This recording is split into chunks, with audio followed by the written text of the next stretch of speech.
खबरें जो आपको सीधे जोड़ती हैं हमसे, जिनका आपकी जिंदगी पर होता है सीधा असर। खबरों की वही तस्वीर, बिना बदले बिना डरे, जज्बा सच का लिए, सच दिखाते हैं हम। सभी पत्रकार बंधुओं को मेरा नमस्कार। उत्तर प्रदेश में आज कोरोना की महामारी ने जानलेवा रूप ले लिया है और इस बार कोरोना की महामारी पिछली बार के कोरोना के कहर से ज़्यादा खतरनाक है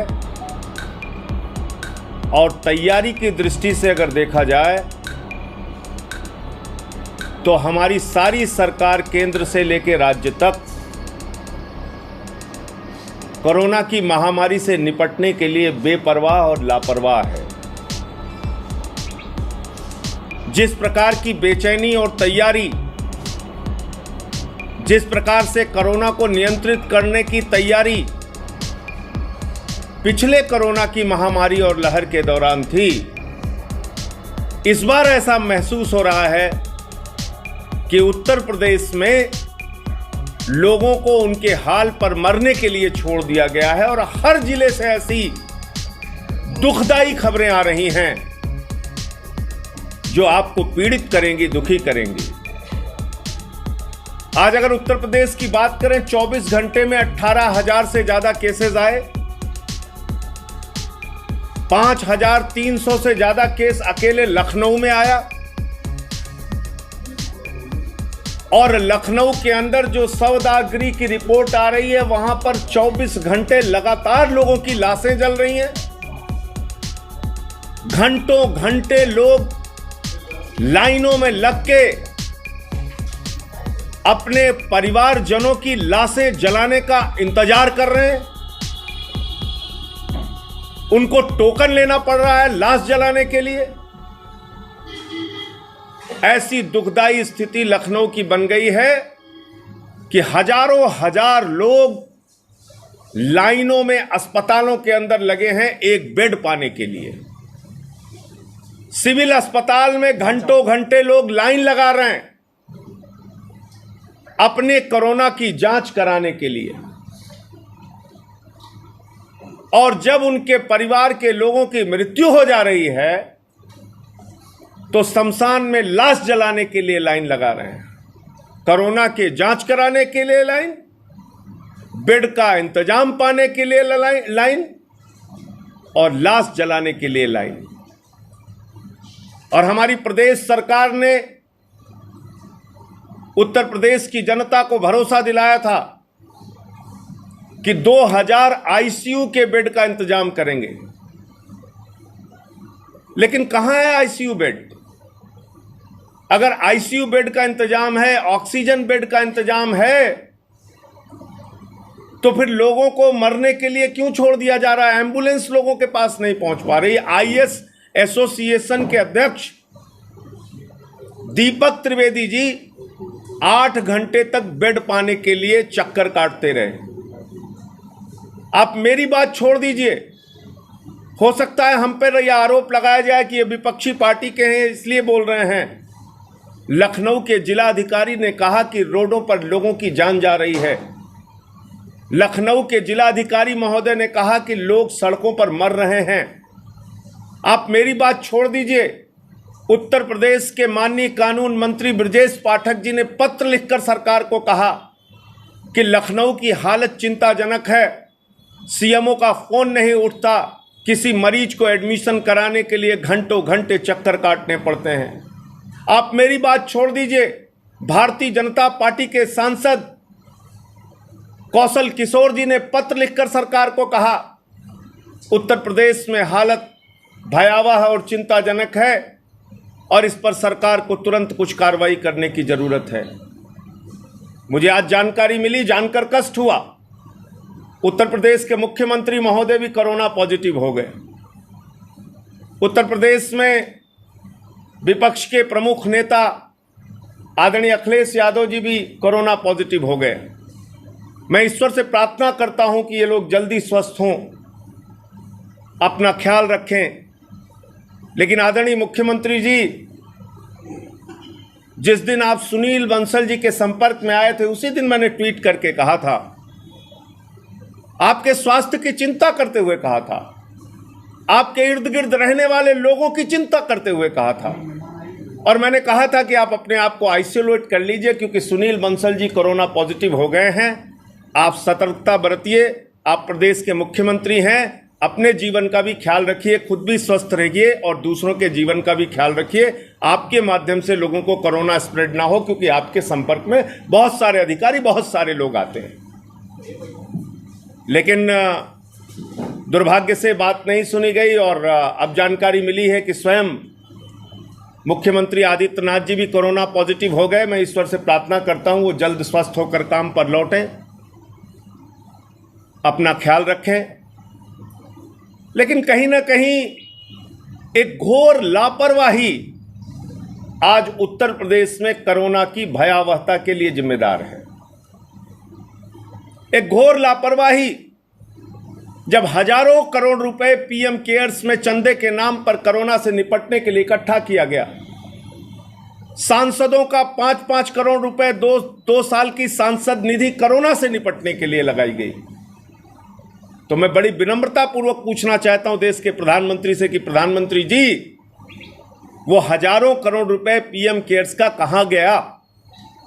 कितने आईसीयू के बेड बने, कितने हॉस्पिटल बने, कितने ऑक्सीजन बेड बने, कितना इंतजाम कोरोना से लड़ने के लिए भारत की सरकार ने किया, कितना इंतजाम उत्तर प्रदेश की सरकार ने किया, कितना इंतजाम आप लोगों ने कोरोना की महामारी से निपटने के लिए पिछले समय में किया है, वो सामने रखिए, खाका देश के सामने रखिए।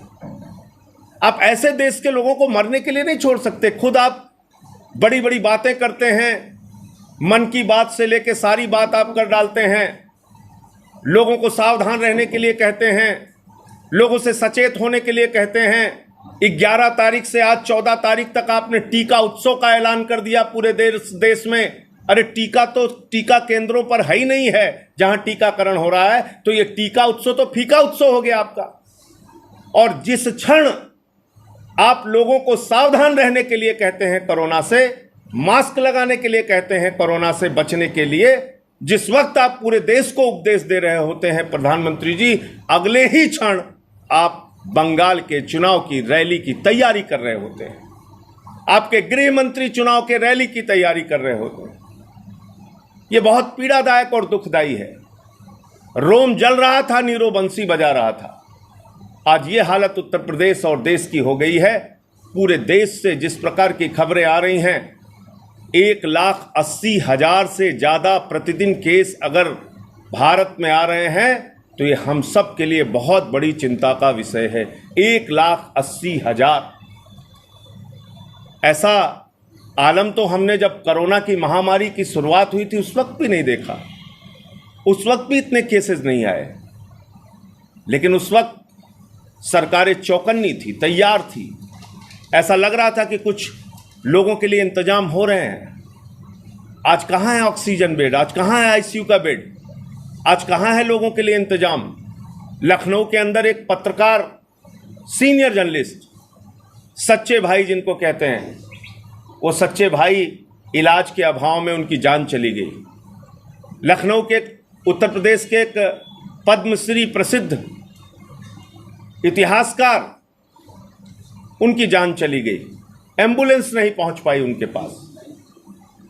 प्रदेश के कानून मंत्री लिख रहे हैं, लखनऊ के सांसद लिख रहे हैं, और उसके बाद भी कोई तैयारी नहीं, कोई इंतजाम नहीं। तो मुझे लगता है कि कोरोना के नाम पर लोगों के जीवन से जिस प्रकार का खिलवाड़ इस समय हो रहा है, सरकार को, स्वयं मुख्यमंत्री जी अगर बीमार हैं तो उनके साथ के लोगों को, उनके जिन जिन मंत्रियों पर जिम्मेदारी है, वो लोग तुरंत सजग हो जाएं और हर जिले के अंदर कृपा करके आप कोरोना से लड़ने के पुख्ता इंतजाम बनाइए और ख़ास तौर से लखनऊ, वाराणसी, प्रयागराज, कानपुर, जिन जिलों में बहुत तेज़ी के साथ कोरोना फैल रहा है वहाँ इंतजाम अभी से मजबूत कर लीजिए, वरना जिस प्रकार से लाशों के जलने का दृश्य, लाशों के जलने के वीडियो आ रहे हैं, लोग रो रो के चीख चीख के अपने परिवार वालों की जाने जाते हुए देख रहे हैं, बेबस होकर मजबूर होके इस कुव्यवस्था का शिकार हो रहे हैं।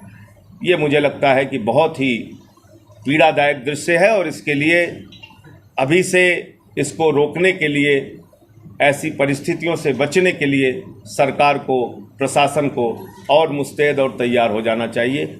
मुझे इतनी बात कहनी थी। आप लोगों के कोई प्रश्न हो तो आप पूछें। पूरे देश में कोरोना की बात की जाए, कोई एक मॉडल होगा जिस पर काम करने की ज़रूरत है इस पूरे देश में, वो कोई मॉडल, क्योंकि आपका दिल्ली मॉडल भी फेल हो गया, मुंबई मॉडल फेल हो गया, सभी मॉडल इस कोरोना के सेकेंड वेव जो हैं इस पर लगभग फेल हो चुके हैं। आप भले कहें केंद्र और प्रदेश की बात करें, लेकिन आज पूरे हिंदुस्तान के सारे मॉडल फेल हैं। कोई एक मॉडल होगा जिस पर काम किया जा सकता है, किस तरीके से?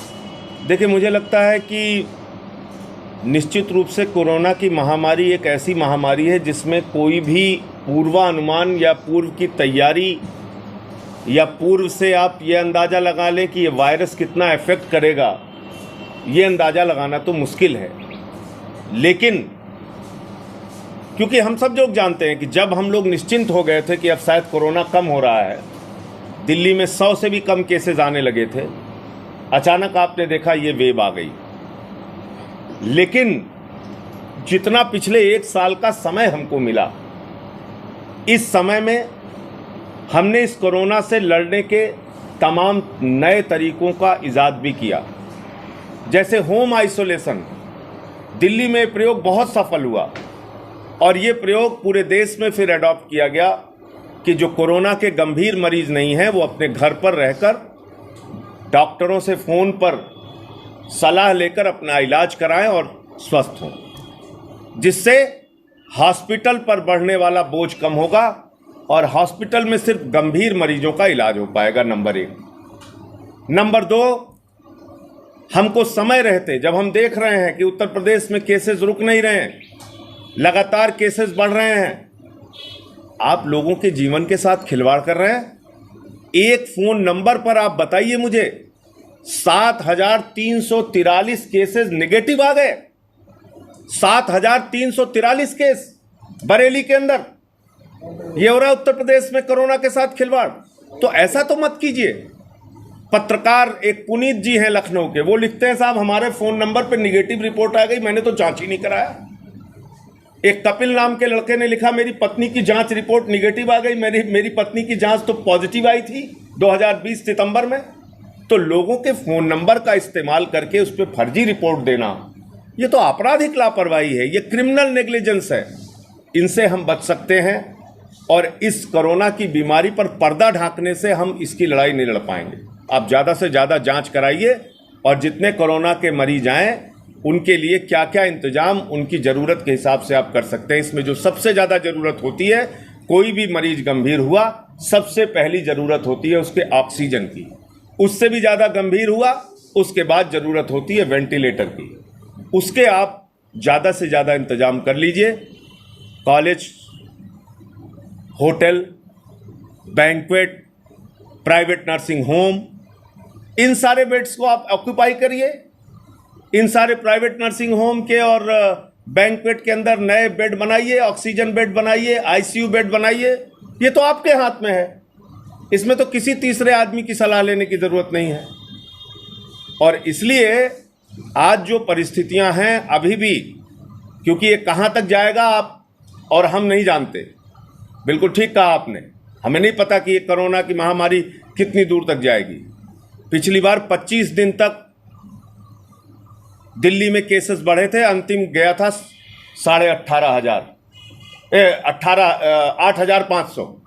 8,500 गया था अधिकतम दिल्ली में, और 25 दिन तक केसेस लगातार बढ़े थे, उसके बाद डाउन हुआ था। इस बार अभी ही केस 13,500 हो गए हैं। अब कितने दूर तक बढ़ेगा और कितने केसेस तक जाएंगे हमें नहीं पता। इसी तरह से उत्तर प्रदेश में आप देखिए, लखनऊ से शुरुआत हुई, अब प्रयागराज, कानपुर, वाराणसी, 30% कोरोना संक्रमण बढ़ने की दर है। 30%, 100 में 30 लोगों को कोरोना जांच में पॉजिटिव आ रहा है। यह हम सबके लिए बहुत चौंकाने वाली बात है और इसलिए हर जिले में oxygen bed, ventilator bed, quarantine करने के लिए सिस्टम, ये अभी से आपको तैयार रखना पड़ेगा। सैनिटाइजर और मास्क का इंतजाम, लोगों में जागरूकता, ये तो जरूरी है ही, लेकिन इसके साथ साथ सरकारी इंतजाम भी होना बहुत जरूरी है। संजय जी, जिस तरह से पेशेंट निकल के बाहर आ रहे हैं और उनके रहने की उनकी इलाज की व्यवस्था नहीं है और सुबह को मुख्यमंत्री जी को भी कोरोना पॉजिटिव हो गया है, तो ऐसे में क्या कहा जाए, सरकार इस कार्य में सफल है या विफल है? देखिए, ऐसा है कि मुख्यमंत्री जी को जिस दिन सुनील बंसल जी ने ट्वीट करके कहा कि मेरे संपर्क में जितने लोग आए सभी लोग कोरोना नियमों के हिसाब से सावधानी बरत लें, इसका मतलब अगर मुख्यमंत्री जी सुनील बंसल जी के संपर्क में आए थे तो उनको क्वारंटाइन हो जाना चाहिए था, आइसोलेशन में हो जाना चाहिए था। अब उनकी क्या मजबूरी थी या क्या मंशा थी मैं तो नहीं बता सकता, लेकिन वो बंगाल की रैली में गए और मैंने उस दिन ट्वीट करके भी कहा था और भी कुछ नेताओं ने कहा था कि आपको आइसोलेट हो जाना चाहिए, अपने स्वास्थ्य को ध्यान में रखते हुए भी और दूसरों के स्वास्थ्य को भी ध्यान में रखते हुए, क्योंकि कोरोना एक से दूसरे को फैलता है। तो इसलिए अभी तो जो परिस्थिति है उसमें तो जल्द से जल्द मुख्यमंत्री जी स्वस्थ हों, ऐसी मैं ईश्वर से प्रार्थना करता हूं। लेकिन उनकी जो नीचे की मशीनरी है, जो उनके मंत्रिमंडल के बाकी सदस्य हैं या जिसको भी उन्होंने जिम्मेदारी दी होगी या जो भी अधिकारी हैं, वो कम से कम इतना इंतजाम जो मैं आपसे कह रहा हूं, अनाप शनाप प्राइवेट नर्सिंग होम में इस समय वसूली हो रही है, कोई भी किसी से कितना भी दाम ले रहा है, लोग मरीज परेशान है, वो कह रहे हैं साहब 50,000 लाओ, कोई कह रहा है 1 लाख लाओ, कोई, तो इससे तो कम से कम प्रशासन हमें बचा सकता है। तो जिस तरह का ये उन्होंने वैक्सीन लोगों को लगाया, तो क्या वैक्सीन प्रभावी नहीं रहा? देखिए, ऐसा है कि 2 खबरें आई हैं पिछले दिनों। 40 डॉक्टर केजीएमसी के जिनको दोनों डोज कोरोना की वैक्सीन की लग चुकी थी, 37 डॉक्टर गंगाराम हॉस्पिटल के दिल्ली के जिनको कोरोना की डोज लग चुकी थी और ये सब पॉजिटिव आ गए। तो ये कहना कि कोरोना की दोनों वैक्सीन लगने के बाद आप पॉजिटिव नहीं होंगे, मुझे लगता है ये थ्योरी तो फेल हो गई। अब एक बात और सामने निकल कर आ रही है कि जो दोनों डोज लेंगे अगर उनको पॉजिटिव होता भी है तो उनके अंदर कोरोना से लड़ने की क्षमता और शक्ति अधिक होगी और इसलिए उनका जीवन सुरक्षित रहेगा, ये बात सामने आ रही है। तो मुझे लगता है कि इसके नाते टीकाकरण तो आवश्यक है, टीकाकरण तो जरूरी है, टीकाकरण हर एक व्यक्ति को कराना चाहिए और उससे अगर जीवन की सुरक्षा है तो सबसे बड़ी बात है। ठीक है, चलो अगर हो भी रहा है कोरोना, आपका जीवन तो कम से कम सुरक्षित रहेगा। तो इसलिए टीकाकरण सुस्त नहीं करना चाहिए। आप 83 देशों को एक्सपोर्ट कर रहे हैं, आप बताइए कौन बोलेगा इन बातों पे? आप पहले अपना इंतजाम पूरा कर लीजिए। आप फ्लाइट में सफ़र करते हैं, उस वक्त भी कहा जाता है कि दूसरों को मास्क लगाने से पहले अपना मास्क लगा लें। तो इमरजेंसी सिचुएशन में भी आपको ये कहा जाता है कि भाई आप स्वयं की सुरक्षा करके दूसरों की 83 देशों को भारत की सरकार एक्सपोर्ट कर रही है वैक्सीन। अपने देश के लोगों की तो पूरा कर लो। आप कह रहे हो 6 करोड़ लोगों को हमने लगाया, कितने महीने हो गए? और इस स्पीड से 130 करोड़ लोगों को लगाने में आपको कई वर्ष लग जाएंगे। तो इसलिए अब अगर टीकाकरण को आप एक अभियान के तौर पे चलाएं और एक निश्चित समय कर लें, भाई 6 महीने के अंदर, साल भर के अंदर हमको पूरे देश को ये टीकाकरण कर देना है, एक चुनौती के रूप में आपने। मैंने भी पहला टीका लगवाया, पत्नी के साथ जाके लगवाया, दूसरा अभी 42 दिन का उन्होंने समय दिया है, जैसे ही टाइम पूरा होगा हम जाके कराएंगे टीकाकरण। तो कम से कम लोगों की जान तो बच सकती है। आज हम लोगों को नहीं पता, सूरत में 24 घंटे लोगों की लाश जल रही है, अहमदाबाद में एम्बुलेंस की लाइन लगी हुई है, भोपाल का दृश्य आता है, यूपी का दृश्य आता है। इससे और आदमी को इस बीमारी ने इतना डरा दिया है कि बहुत सारे लोग तो सदमे में मर जा रहे हैं।